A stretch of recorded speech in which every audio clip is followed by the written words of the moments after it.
Apriyani. Saya merupakan dosen tetap di program studi Ilmu Keperawatan Pendidikan Profesi Nurse Fakultas Kesehatan Universitas Muhammadiyah Ahmad Dahlan Palembang. Dengan nomor NIDN 0227048801. Fokus utama saya pada bidang keperawatan, khususnya keperawatan gawat darurat. Video ini dibuat untuk memenuhi salah satu persyaratan sertifikat dosen, yaitu pernyataan diri dosen dalam unjuk kerja pada bidang pengajaran. Pada video pembelajaran yang saya laksanakan adalah berfokus pada mata kuliah keperawatan gawat darurat, di mana mata kuliah ini memiliki bobot sebesar 4 SKS, yaitu terdiri dari 3 SKS teori, 1 SKS praktikum yang dilaksanakan pada semester 5. Perkuliahan dilaksanakan secara tatap muka dengan 16 kali pertemuan yang terdiri atas 14 kali pertemuan secara langsung dan 2 kali proses evaluasi, yaitu 1 kali ujian di pertengahan semester dan 1 kali ujian di akhir semester. Mata kuliah keperawatan gawat darurat adalah mata kuliah yang membahas tentang konsep dan perencanaan asuhan keperawatan yang etis, legal, dan peka budaya pada klien yang mempunyai masalah aktual dan resiko yang terjadi secara mendadak atau tidak dapat diperkirakan dan tanpa atau disertai kondisi lingkungan yang tidak dapat dikendalikan, serta kondisi klien yang mengalami kritis dan mengancam kehidupan. Perencanaan asuhan keperawatan dikembangkan sedemikian rupa sehingga diharapkan mampu mencegah atau mengurangi kematian atau kecacatan yang mungkin terjadi. Selain itu, dalam mata kuliah ini mahasiswa diberikan keterampilan dalam melakukan pengkajian kegawatan, kedaruratan, dan kegawat daruratan, BCLS, RJP, dan decision. Capaian pembelajaran ini adalah mahasiswa mampu menjelaskan tentang melakukan simulasi pendidikan kesehatan dengan kasus kegawatan, kedaruratan, kegawat daruratan terkait gangguan berbagai sistem pada individu dengan memperhatikan aspek legal dan etis. Materi pembelajaran yang saya sampaikan adalah mengenai melakukan simulasi pendidikan kesehatan dengan kegawat daruratan terkait gangguan berbagai sistem pada kegawat daruratan kardiovaskuler pada penyakit kardiak arrest yang termasuk pada pertemuan ke-7, di mana nanti akan melaksanakan praktikum seperti BCLS, RJP, dan decision.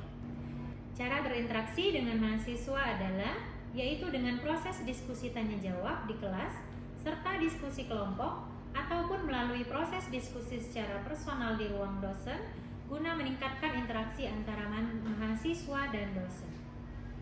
Pembelajaran juga dilakukan melalui e-learning Universitas Muhammadiyah Ahmad Dahlan Palembang, di mana mahasiswa dapat mengakses materi dan mengumpulkan tugas-tugas. Yang baik, Assalamualaikum warahmatullahi wabarakatuh. Waalaikumsalam warahmatullahi wabarakatuh. Apa kabarnya hari ini? Alhamdulillah, luar biasa.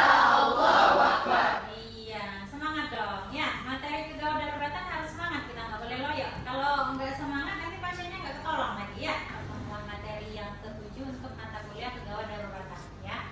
Oke, kemarin kita sudah belajar tentang trauma nih, ya, trauma abdomen, ada trauma muskulo, ya. Nah, sekarang kita memahami tentang kegawat daruratan kardiovaskuler. Ya, kardiovaskuler berarti sistem jantung. Ya, kita belajar tentang sistem jantung. Apa sih kegawat daruratan daripada sistem jantung? Ya, itu yang akan kita pelajari. Ya, oke. Nah, di sini pada kegawat daruratan nanti jantung, ya, kita akan belajar tentang cardiac arrest. Ya, sebelumnya ada yang sudah tahu belum henti jantung itu apa? Ada yang tahu? Henti jantung. Tugas jantung gunanya untuk apa? Jadi kalau sudah henti jantung ngapain dia? Berhenti ya, jadi jadinya jantungnya berhenti berfungsi, berhenti memompa ya, benar nggak ya? Untuk lebih lanjutnya, untuk biar benarnya kita lihat nanti di slide ya. Oke, sini sub CPNK-nya untuk henti jantung itu mahasiswa mampu melakukan simulasi asuhan keperawatan dengan kegawatan ya. Kemudian kegawat daruratan terkait gangguan daripada berbagai sistem ya, itu untuk yang sub CPNK-nya ya. Kemudian ini ada indikator pembelajarannya. Jadi kita harus memahami asuhan keperawatannya. Asuhan keperawatan tentang si cardiac arrest ini tadi atau henti jantung, sama asuhan keperawatannya, askepnya. Gimana sih kita ketemu pada pasien dengan henti jantung? Ya. Nah, ini kan bentar lagi mau masuk rumah sakit nih, ya. Semester 6 biasanya akan dinasnya di ruangan IGD, akan dinasnya di ruang ICU nih. Nah, jadi nanti kalau misalnya ketemu dengan pasien-pasien yang seperti ini, sudah harus bisa nih. Ya, kita kan sudah di sini nih, harus bisa memahami daripada asuhan keperawatannya tentang henti jantung. Jadi kalau misalnya ketemu dengan pasien henti jantung itu, ya akan tahu apa sih tindakannya, gitu ya. Oke, selanjutnya ini yang akan kita pelajari di materinya, ya, poin-poinnya. Apa sih definisinya, gitu ya. Kemudian patofisiologinya, tanda gejalanya, ya.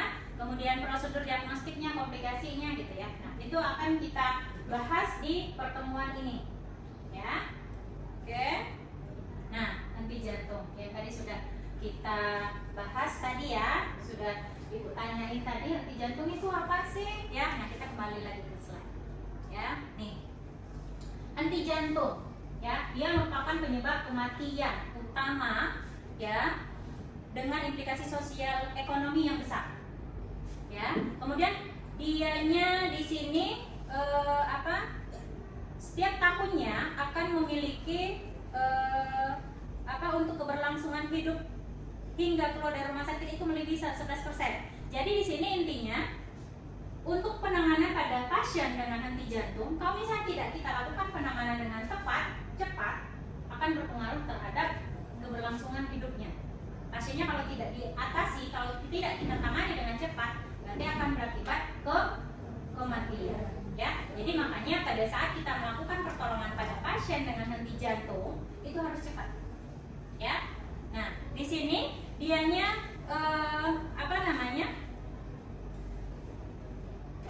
menurut Monica, ya, menurut Monica ini dari penelitian untuk dari WHO ya dapat mengevaluasi kematian terjadi karena penyakit jantung koroner dan usia terbanyak berada pada usia 35 sampai 64. Ya, nah pada usia 35 sampai 64 gitu. Tapi bisa juga di bawah dari usia itu bisa juga. Tapi yang sering yang terdata di sini ya usianya 35 sampai 64. Gitu. Ya. Nah, di sini yang tadi ya yang sudah kita bahas tadi, henti jantung itu apa sih?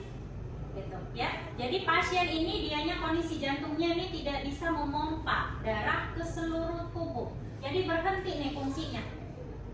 Ya, kalau dia sudah berhenti ya otomatis dia akan mengakibatkan apa nih kira-kira nih? Ya, kerusakan otak yang permanen hingga menyebabkan kematian. Gitu. Ya, jadi sangat fatal kalau misalnya kita ketemu dengan pasien yang dengan henti jantung tadi, itu tadi, ya, beresiko fatal, dia akan mengakibatkan bisa kematian karena jantungnya yang berhenti memompa tadi, fungsinya sudah tidak bisa lagi berfungsi dengan baik, dia sudah mengalami kerusakan. Ya, nah jadi makanya kalau misalnya kita ketemu dengan pasien dengan henti jantung, ya, maka kita harus melakukan tindakan segera dengan cepat, tepat.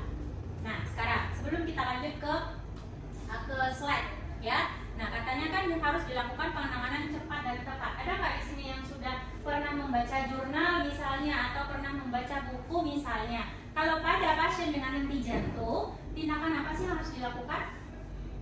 Ada nggak yang sudah pernah membaca artikel, jurnal, penelitian terdahulu gitu? Kenapa? RJP. Ya, pasien dengan henti jantung, ya, penanganannya akan kita lakukan penanganan RJP. Di sana ada tindakannya, ya. Tindakan RJP itu ada dua. Ada kompresi pijat jantung, kemudian yang keduanya itu ventilasi. Kita melakukan pemberian pernapasan alat bantu nafas. Biasanya kita gunakan dengan BPM. Ya, nah tindakan RJP untuk kompresi sama ventilasi itu harus cepat sama tepat. Kalau misalnya kita sudah capek nih, sudah dilakukan kompresi ini pijat jantung, kalau misalnya tidak tepat, posisinya tidak tepat, pas si penolongnya aja yang kecapean, jantungnya tidak respon. Ya, percuma aja kita melakukan kompresi, tidak ada hasil. Hasilnya adalah si penolong yang mengalami kelelahan.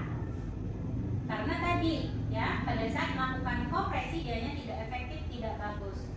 Ya, pada saat melakukan kompresinya dianya kurang dalam, pengembalian dadanya dianya tidak stabil, kecepatannya dia ada yang terlalu cepat, ada yang malah terlalu lambat. Nah, itu komponen-komponen itu nanti yang akan kita pelajari nanti pada saat praktikum, ya. Nah, sekarang kita untuk penanganan yang cepat tepat itu tadi kita lakukan tindakan RJP. Ya, sekarang kita sekilas tentang teorinya dulu. Nanti pada saat praktek nanti kita akan langsung melakukan prakteknya tentang RJP, kompresi sama ventilasi itu yang seperti apa sih yang benarnya, yang tepat itu yang seperti apa, yang benar itu yang seperti apa, ya. Selanjutnya ini yang akan kita pelajari di materinya, ya, poin-poinnya apa sih definisinya gitu ya, kemudian patofisiologinya, tanda gejalanya, ya, kemudian prosedur diagnostiknya, komplikasinya gitu ya. Nah, itu akan kita bahas di pertemuan ini, ya. Oke. Nah, henti jantung yang tadi sudah kita bahas tadi ya, sudah Ibu tanyain tadi henti jantung itu apa sih? Ya, nah kita kembali lagi ke slide. Ya, nih. Henti jantung, ya, dia merupakan penyebab kematian utama, ya, dengan implikasi sosial ekonomi yang besar. Ya, kemudian dianya di sini setiap tahunnya akan memiliki untuk keberlangsungan hidup hingga keluar dari rumah sakit itu melebihi 11%. Jadi di sini intinya untuk penanganan pada pasien dengan henti jantung, kalau misalnya tidak kita lakukan penanganan dengan tepat, cepat, akan berpengaruh terhadap keberlangsungan hidupnya. Pasiennya kalau tidak diatasi, kalau tidak kita tangani dengan cepat, berarti akan berakibat ke kematian. Ya, jadi makanya pada saat kita melakukan pertolongan pada pasien dengan henti jantung itu harus cepat. Ya, nah di sini dianya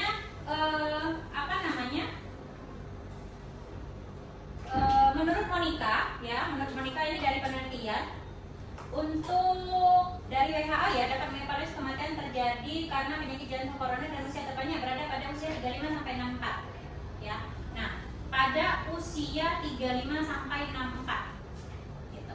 Tapi bisa juga di bawah dari usia itu bisa juga. Tapi yang sering yang terdata di sini ya usianya 35 sampai 64. Gitu. Ya. Nah, di sini yang tadi ya yang sudah kita bahas tadi henti jantung itu apa sih? Gitu, ya. Jadi pasien ini dianya kondisi jantungnya ini tidak bisa memompa darah ke seluruh tubuh. Jadi berhenti nih fungsinya. Ya, kalau dia sudah berhenti, ya otomatis dia akan mengakibatkan apa nih kira-kira nih? Ya, kerusakan otak yang permanen hingga menyebabkan kematian. Gitu. Ya, jadi jangan sangat-sangat fatal kalau misalnya kita ketemu dengan pasien yang dengan henti jantung tadi, itu tadi, ya, beresiko fatal, dia akan mengakibatkan bisa kematian karena jantungnya yang berhenti memompa tadi, fungsinya sudah tidak bisa lagi berfungsi dengan baik, dia sudah mengalami kerusakan. Ya, nah jadi makanya kalau misalnya kita ketemu dengan pasien dengan henti jantung, ya, maka kita harus melakukan tindakan segera dengan cepat, tepat. Nah, sekarang sebelum kita lanjut ke slide, ya, nah katanya kan harus dilakukan penanganan cepat dan tepat. Ada nggak di sini yang sudah pernah membaca jurnal misalnya atau pernah membaca buku misalnya? Kalau pada pasien dengan henti jantung, tindakan apa sih yang harus dilakukan? Ada nggak yang sudah pernah membaca artikel jurnal penelitian terdahulu gitu? Kenapa? RJP. Ya, pasien yang dilakukan pasien dengan henti jantung, ya, penanganannya akan kita lakukan penanganan RJP. Di sana ada tindakannya, ya. Tindakan RJP itu ada dua. Ada kompresi pijat jantung, kemudian yang keduanya itu ventilasi. Melakukan ventilasi kita melakukan pemberian pernapasan alat bantu nafas. Biasanya kita gunakan dengan PPM. Ya, nah tindakan itu, tindakan RJP untuk kompresi sama ventilasi itu harus cepat sama tepat. Kalau misalnya kita sudah capek nih, sudah dilakukan kompresi ini pijat jantung, kalau misalnya tidak tepat, posisinya tidak tepat, pas si penolongnya aja kecapean, jantungnya tidak berespon. Ya, percuma aja kita melakukan kompresi, tidak ada hasil. Hasilnya adalah si penolong yang mengalami kelelahan. Karena tadi ya, pada saat melakukan kompresi dianya tidak efektif, tidak bagus. Ya, pada saat melakukan kompresinya dianya kurang dalam, pengembalian dadanya dianya tidak stabil, kecepatannya dia ada yang terlalu cepat, ada yang malah terlalu lambat. Nah, itu komponen-komponen itu nanti yang akan kita pelajari nanti pada saat praktikum, ya. Nah, sekarang kita untuk penanganan yang cepat tepat itu tadi kita lakukan tindakan RJP. Ya, sekarang kita sekilas tentang teorinya dulu. Nanti pada saat praktek nanti kita akan langsung melakukan prakteknya tentang RJP, kompresi sama ventilasi itu yang seperti apa sih yang benarnya, yang tepat itu yang seperti apa, yang benar itu yang seperti apa, ya. Oke. Nih, ya. Nah, tadi yang sudah Ibu bahas tadi, ya. Jadi patofisiologi ini dianya mengganggu daripada kelistrikan jantungnya sehingga dianya tidak bisa tidak berdenyutnya tidak beraturan, ya. Nah, pada saat ya si jantung ini mengalami gangguan, ya, dianya gangguan memompa nih, otomatis darah tidak mengalir ke seluruh tubuh, ya, ke otak, ke paru-paru, ke organ tubuh yang lain, dianya tidak mengalir, gitu. Nah, pada saat si pasien sudah mengalami kondisi ini, ya, tindakan kita harus cepat. Kalau misalnya kita lewat dari 10 menit, otomatis keberlangsungan hidupnya pasiennya akan berkurang nih tingkat keberhasilannya. Ya, kalau kita masih dalam rentang 10 menit, insya Allah bisa kita tolong si pasiennya, tapi dengan tindakan cepat, tepat tadi, benar, ya, dalam waktu 10 menit. Kalau misalnya sudah kita terlewat waktu itu namanya golden period-nya. Kalau sudah terlewat, itu tadi fase untuk si pasien selamat sangat sedikit. Persenannya dia akan selamat sangat sedikit. Makanya pada saat kita menemukan korban, mau di lapangan kah, mau di rumah sakit, jadi tindakannya kita harus cepat, ya. Jadi tidak boleh menunda-nunda nih dalam penolongan pertama pada pasien henti jantung, harus cepat, ya. Oke, nih yang tadi yang sudah Ibu bahas, ya. Jadi di sini si pasiennya ini kalau misalnya dianya mati klinis nih, mati klinis dianya 6 sampai 8, ya, 6 sampai 8 menit. Pasiennya ini pada saat kita respon, pasiennya ada nggak respon kira-kira? Ada respon? Nggak apa-apa bersuara, benar salah nanti kita benerin bareng-bareng. Ya, tidak ada. Pasiennya tidak ada respon. Nadinya ada nggak kira-kira? Tidak. Nafasnya ada nggak? Tidak. Ya, dianya ditandai dengan tidak ada nadi, tidak ada nafas, tidak ada respon. Ya, dianya sudah di kondisi mati klinis di sini. Jadi pada saat makanya tadi yang sudah Ibu sampaikan tadi, kita harus melakukan penolongannya dengan cepat dalam waktu lebih maksimal 10 menit. Kalau kita sudah lewat dari situ, maka dia akan masuk ke mati biologis. Fase ini dianya akan masuk ke sana. Kalau kita sudah terlewat, jadi yang dianya sudah tidak ada respon tadi, tidak ada nadi, tidak ada nafas, benar-benar akan hilang. Tidak ada peluangnya untuk ada. Bisa dipahami nggak kira-kira nih? Jadi pasien dengan henti jantung tanda-tandanya apa nih kira-kira? Tidak ada nadi, tidak ada respon. Ya, pertolongannya harus RJP dilakukan untuk waktu periodnya, golden periodnya berapa? Ya, oke, bisa dipahami ya sampai di sini ya. Nah, di sini untuk yang tanda gejalanya, dianya biasanya pasiennya nyeri dada nih. Ini kondisi ini biasanya bakal kalau di lapangan ya, korban-korban dengan yang sering olahraga nih, misalnya futsal atau basket atau lari nih, maraton misalnya, ya. Nah itu yang di lapangan nih, ya. Tiba-tiba dia lagi enak-enak lagi olahraga nih, tiba-tiba nyeri dada nih. Sudah nyeri dada, dianya sudah sesak nih, plok, tidak sadarkan diri. Ya, nah kondisi ini ya pada saat kita ketemu dengan pasien yang tidak sadar ya kita harus cepat-cepat dilakukan pertolongan. Jangan difotoin tuh, gitu ya. Jadi jangan sampai pada saat kita ketemu dengan korban mau di swalayan kah, mau di masjid kah, mau di rumah, mau di sekitar rumah, mau di lingkungan, di lapangan, mau di sekolah, mau di manapun, pada saat kita ketemu jangan cuma bisa selfie, foto-foto, kirim sosmed, ada kejadian nih. Ya kita sebagai tenaga perawat kita cek Gitu ya. Kita cek dulu si korbannya biar bisa kita lakukan tindakan selanjutnya. Tindakan apa tadi? Ya, jadi kalau ketemu pasien jangan cepret sosial media live gitu ya, jangan ya. Soalnya waktu dia cuma 10 menit, sedikit sekali. Kalau dari situ udah biru semua tuh. Ya. Ini setelah kita lakukan pemeriksaan ya, kali ini ya. Jadi dia iramanya bisa fibrilasi ventrikal, kemudian ada takikardi ventrikal. Di sini untuk penanganannya nih. Di sini ya, kalau ketemu kita pada sama pasien ya, kalau ICA apa ICA? Ada yang tahu nggak ICA itu apa? OCA itu tak apa?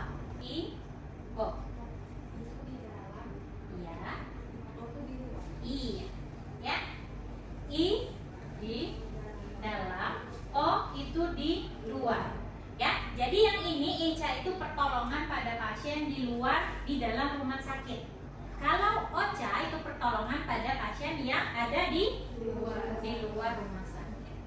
Ya. Nah, jadi kalau kita di dalam rumah sakit otomatis kan misalnya di IGD nih atau di ruang perawatan di penyakit dalam atau ibu hamil atau di tempat jantung misalnya atau di ruang perawatan tempat cuci darah misalnya gitu ya. Ketemu dengan pasien ini nih. Ya. Ya, ada kejadiannya di situ dianya. Ya. Nah, jadi kalau dianya di si rumah sakit, ya kita harus melakukan apa dulu tuh? Ketemu nih, ada nggak tahu di sini? Kita ketemu nih, ada si pasiennya tadi yang dirawat di IGD atau di cuci darah nih. Tiba-tiba dia tidak sadarkan diri nih. Mau ngapain tuh? Panggil bantuan medis. Code blue. Terus ada lagi nggak pendapat yang lain? Udah mahir nih kayaknya nih. Udah mau bantuan medis, udah mau code blue, udah pelatihan BTCS kayaknya nih. Ya, ada lagi nggak yang lain nih? Ayo, ada nggak yang lain? Ya, nih. Jadi kalau misalnya ada pasien nih, ya, ada pasien yang tiba-tiba, ya, kita temukan nih, dianya tidak sadarkan diri, ya. Kita harus apa namanya? Ini nih tanda apa pengenalan ya. Kalau ini yang gambar pertama tuh pengenalan dulu, pengenalan terkait daripada kasus henti jantung atau bukan. Ya, kita harus cek dulu si korbannya. Ya, dianya ini kenapa? Pasiennya ini gagal jantung kah, henti jantung kah, atau sakit apa? Atau dia memang sudah benar-benar meninggal. Jadi kita harus pahami dulu, gitu. Ya, kalau misalnya sudah kita cek, ya, cek nadi, cek nafasnya tidak ada, cek responnya tidak ada, baru kita panggil. Kalau di rumah sakit kita aktifkan yang namanya aktivasi kodlu. Benar kata teman tadi. Kita aktivasi kodlu. Ya, kita sudah panggil kodlu nih, maka kita lakukan, kita sebagai penolong pertama di lapangan, di rumah sakit, di ruangan itu kita lakukan kompresi nih. Ya, kita lakukan pijat jantung. Nanti kalau misalnya sudah tim penolongnya datang, nanti akan gantian muter. Ada yang memberikan ventilasi, ada yang melakukan pijatan. Jadi yang tim penolong tadi nggak kelelahan, nggak dia mulu sampai si pasien sadar, enggak. Ya, jadi nanti gantian kalau misalnya sudah selesai ya. Nah, jadi itu aktivasi kodlu, kemudian dilakukan kompresi, ya. Kemudian kalau misalnya memang nanti muncul ada irama, ya, irama PT, VF, ventricle tachycardia, fibrilasi, ya. Kita lakukan yang namanya apa tuh? Defibrilasi. Kalau defibrilator itu alatnya. Ya, kita lakukan pacu nih, pacu jantungnya 200 joule kita sengat nih. Ya, kita alirkan. Kalau misalnya dianya ada nadi tadi, ada irama tadi, ventricle tachycardia, fibrilasi tadi yang tanpa nadi tadi, kita lakukan tuh di shocknya.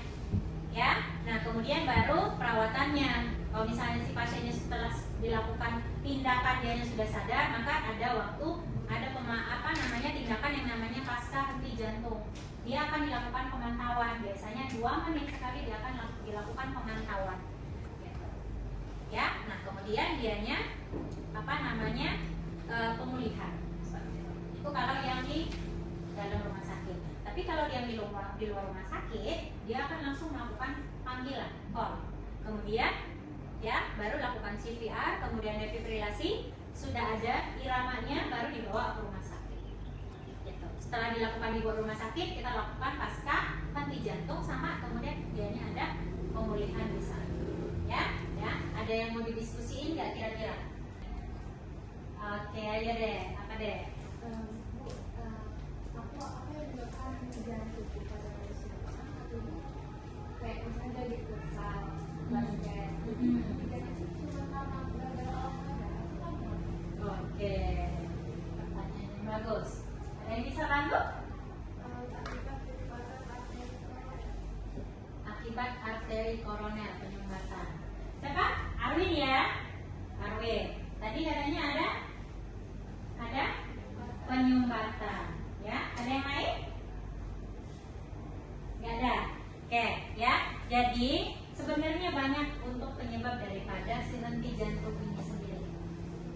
Ya, banyak sekali. Nah, terutama yang tadi sudah disampaikan sama temennya, ya benar, adanya ada penyumbatan, ya sehingga tadi proses daripada darah tadi tidak mengalir.